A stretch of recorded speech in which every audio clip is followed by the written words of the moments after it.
Bonjour tout le monde, j'espère que vous allez bien.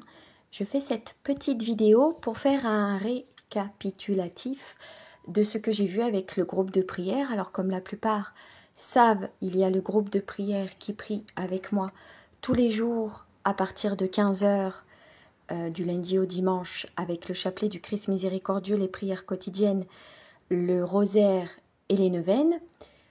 Le lundi, on fait en plus le chapelet du sang précieux de Jésus. Le jeudi, le chapelet de Saint Joseph. Et le vendredi, le chapelet des 7 douleurs de Marie. Et le samedi, le dimanche, on fait les louanges. Bien sûr, ça, on le fait tous les jours. Et ceux qui ne peuvent pas prier avec moi tous les jours à 15 heures, généralement, ils le font en replay. Donc, comme vous le savez, la plupart d'entre vous, le 15 août, c'est la fête de la Vierge Marie, son Assomption, le jour où elle est montée au ciel. Les orthodoxes appellent ça la dormition. Donc pour le jour de la fête de la Vierge Marie, il y a plusieurs choses que vous pouvez faire pour elle. Vous pouvez lui offrir des roses blanches. Alors vous pouvez mélanger dans votre bouquet du blanc et du bleu, puisque les couleurs de la Vierge Marie sont le blanc et le bleu. Vous pouvez lui offrir une rose blanche, 12 roses blanches, 30 roses blanches, comme vous voulez. C'est vous qui décidez de ce que vous voulez offrir pour la fête de son couronnement au ciel à la Vierge Marie, reine du ciel et de la terre, reine des anges et des archanges. Sa légion céleste, c'est les Melchisedec. Donc pour la Vierge Marie, vous pouvez lui offrir des roses blanches, des bougies. Vous pouvez aller à la messe également pour être béni par la Vierge Marie elle-même, puisqu'il faut savoir que quand c'est le jour des fêtes des saints ou des grandes fêtes religieuses chrétiennes, les Jésus, Marie ou le jour de la fête des saints viennent eux-mêmes bénir les gens lors de la messe. Alors, pour ceux qui vont offrir une rose, il y a ceux aussi qui offrent une couronne de 12 étoiles, puisque elle est couronnée d'étoiles ce jour-là. Donc, j'ai proposé au groupe de prière de faire d'acheter ou de faire des couronnes de 12 étoiles et l'offrir le 15 août à la Vierge Marie. Donc, c'est très simple. Soit vous achetez une couronne de 12 étoiles, soit vous la fabriquez et vous offrez à la Vierge Marie une couronne de 12 étoiles que vous mettez à sa statue dans une église ou sur votre autel de prière, peu importe. Vous offrez une couronne de 12 étoiles à la Vierge Marie. Et alors, pour certains, il y en a que ça n'a pas eu lieu, d'autres oui, mais il faut savoir que Marie, en retour, offre des étoiles. Alors vous trouverez des étoiles de la Vierge Marie, un peu n'importe comment, comme j'explique au groupe de prière, et que je leur montre les étoiles que je trouve, et eux ils me montrent leurs étoiles qu'ils trouvent. Donc du coup, quand vous offrez une couronne de 12 étoiles, apparemment, la Vierge Marie vous offre des étoiles à son tour. J'appelle ça les étoiles de la Vierge Marie. Donc le 15 août, il y a la couronne des 12 étoiles de la Vierge Marie et les roses blanches pour elle.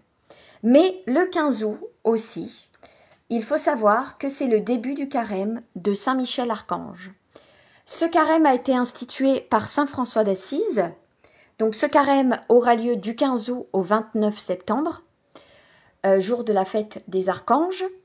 Saint François d'Assise a mis en place ce carême en l'honneur de la Vierge Marie parce qu'il l'aimait Saint Michel et parce qu'il aimait les gens. Donc il a fait un carême. Ce carême, c'est comme le carême que l'on fait avant Pâques, pendant les 40 jours. Celui-là, il dure 40 jours, c'est exactement pareil.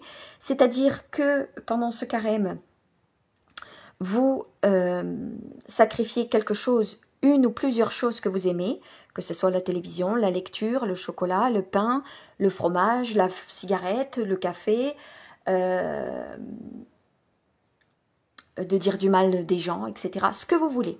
Il faut que ça soit difficile. Le carême doit être tenu 40 jours consécutivement. Il n'y a pas de possibilité d'arrêter, il n'y a pas de possibilité de se dire, voilà, bah, j'ai dit que je jeûnais par exemple, ou je mangeais qu'un repas par jour, mais aujourd'hui je dois aller au restaurant. Eh bien, vous ne pouvez pas manger au restaurant. Il faut savoir choisir entre votre volonté spirituelle et les contingences matérielles humaines. Soit vous choisissez Dieu, soit vous choisissez les contingences humaines. Mais vous ne pouvez pas négocier avec le ciel. Ce que vous avez promis, il faut le tenir. Ou sinon, comment voulez-vous que le ciel tienne ses promesses si vous êtes incapable de tenir les vôtres? Donc, pendant ces 40 jours de carême, dont vous allez vous priver de quelque chose qui, j'espère, sera difficile, parce que si c'est trop facile, ça n'a pas de... c'est pas... Sauf si vous débutez et que vous n'avez pas de volonté, je peux comprendre. Mais pour ceux qui ont l'habitude, vous avez de quoi... Vous avez la volonté pour tenir 40 jours consécutifs et ne pas faire de... Il n'y a pas c'est dimanche, je mange du chocolat ou je regarde la télé. Non. Ce que vous choisissez d'enlever pendant ces 40 jours consécutifs, vous choisissez de les enlever pendant 40 jours consécutifs. Si jamais, et ça peut arriver, que par exemple, vous dites pendant 40 jours, je me passe de café, de chocolat et de viande, admettons, vous enlevez 3 choses. Eh bien, si jamais vous faites ça, et que par hasard, vous avez mangé un carré de chocolat parce que vous avez complètement oublié que vous étiez en carême, vous devrez rajouter un jour. C'est-à-dire, au lieu que vous terminiez le 29 septembre, vous terminez le 30 septembre. Mais vous serez obligé de rattraper le carême à condition que c'était une erreur, humaine. C'est-à-dire que vous n'avez pas fait exprès. Si par contre, vous faites exprès, c'est-à-dire vous dites, je sais pas moi, vous avez dit que vous, je sais pas, vous avez dit que vous mangiez pas de gâteau pendant ces 40 jours et que vous allez au restaurant avec vos amis et que vous vous dites, khlas, c'est le restaurant, je mange mon gâteau même si c'est carême, et que là c'est vous qui, par intention, vous renoncez à votre carême est terminé. Ce n'est plus un carême, vous avez cédé à la tentation, vous n'avez pas eu de volonté, et là, les 40 jours sont terminés. Vous ne pourrez pas rattraper un autre jour. Il faut savoir faire la différence entre l'erreur humaine et la volonté d'arrêter. Surtout, faites bien attention à ça. Parce que là-haut, il vous donne plein de choses, mais si vous n'êtes pas capable de donner une seule chose avec votre propre volonté, je ne peux pas faire grand-chose. Alors, pendant ce carême qui durera 40 jours, Saint François d'Assise, lui, il a eu les stigmates du Christ juste après. Je vous promets pas, et peut-être que vous les aurez, j'en sais rien. Les grâces qui seront obtenues pendant ce carême, c'est entre vous et le ciel. Ce que le ciel vous accordera, c'est entre vous et le ciel. Moi, je ne sais pas ce qui est prévu pour vous. Si vous faites vos 40 jours, le ciel sera fier de vous et je peux vous dire qu'il vous accordera des grâces. Mais tout dépendra de votre propre volonté. Moi, je choisis 5 choses.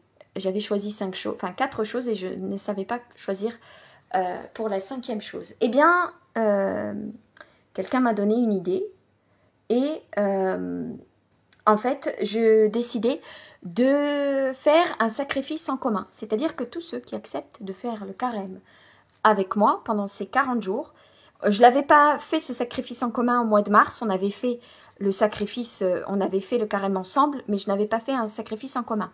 Il faut savoir que tous les matins, à 7 h du matin, je vous lirai la litanie de Saint-Michel-Archange, comme j'ai fait la litanie de la Passion du Christ pendant le carême. Donc pendant le carême, pendant 40 jours consécutifs à 7 h du matin, on lira ensemble pour ceux qui le souhaitent, ceux qui ont la volonté, on lira la litanie de Saint-Michel-Archange,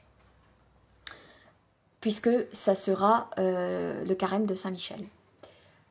Donc j'ai décidé, et c'est quelqu'un qui m'a donné l'idée, que ceux qui voulaient faire un sacrifice en commun avec moi, alors le Saint Curé d'Ars faisait sacrifice tous les jours, et je ne pourrais pas faire comme lui, mais lui il mangeait tous les jours une patate bouillie par jour.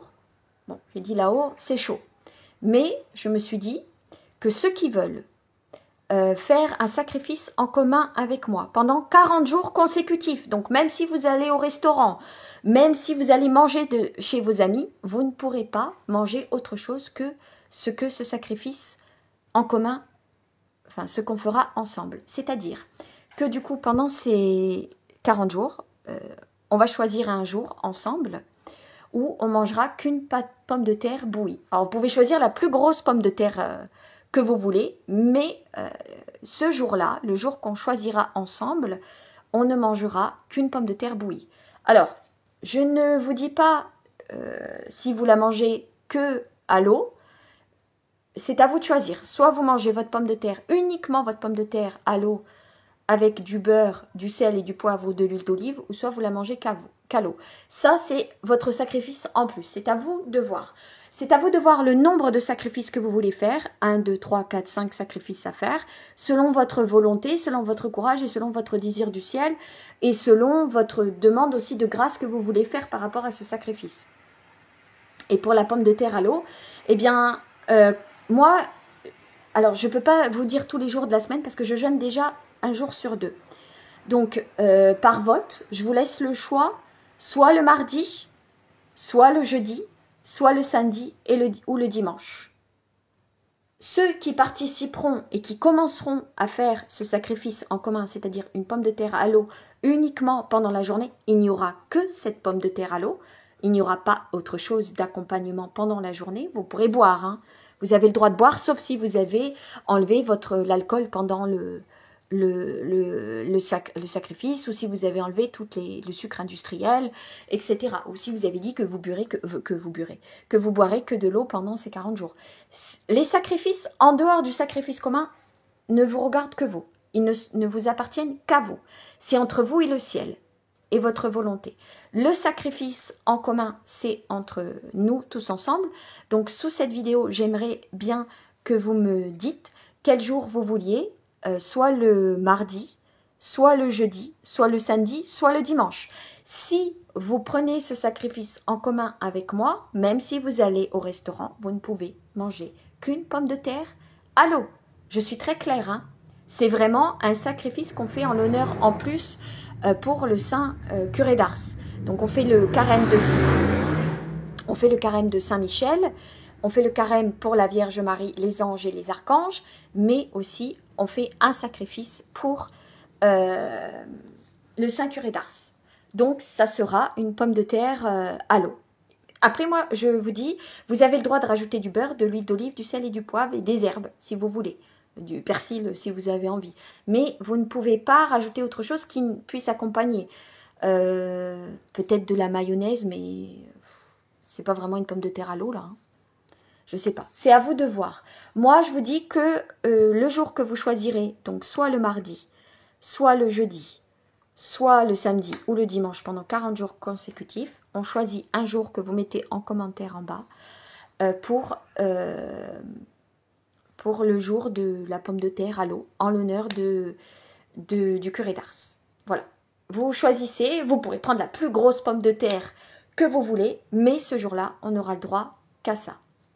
Et c'est une question de volonté, de sacrifice, et voilà.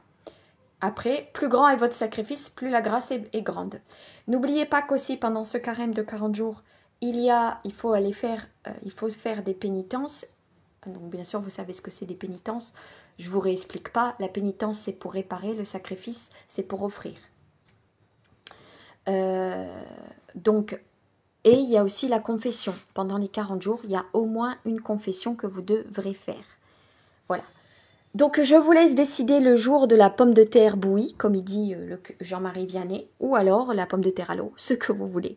Soit le mardi, soit le jeudi, soit le samedi ou le dimanche. Mais si vous choisissez un jour, vous le faites, et le jour que vous avez choisi. Même si vous allez chez vos parents, chez des amis, chez vos enfants ou au restaurant, vous ne pourrez manger qu'une pomme de terre. Le ciel vous regarde, ils savent vos promesses, ils savent ce que vous faites et ce que vous dites. Donc faites ce que vous dites et le ciel sera d'autant plus heureux de savoir que vous avez eu la volonté d'aller jusqu'au bout de ces 40 jours. Je ne vous demande pas de faire ce que moi je ne fais pas. Bien sûr, tout ce que je vous dis de faire, je le fais également. Très bon après-midi. On se dit à ce soir 23h pour l'adoration eucharistique comme tous les jeudis. Pour l'heure sainte, je vous embrasse très fort. À ce soir.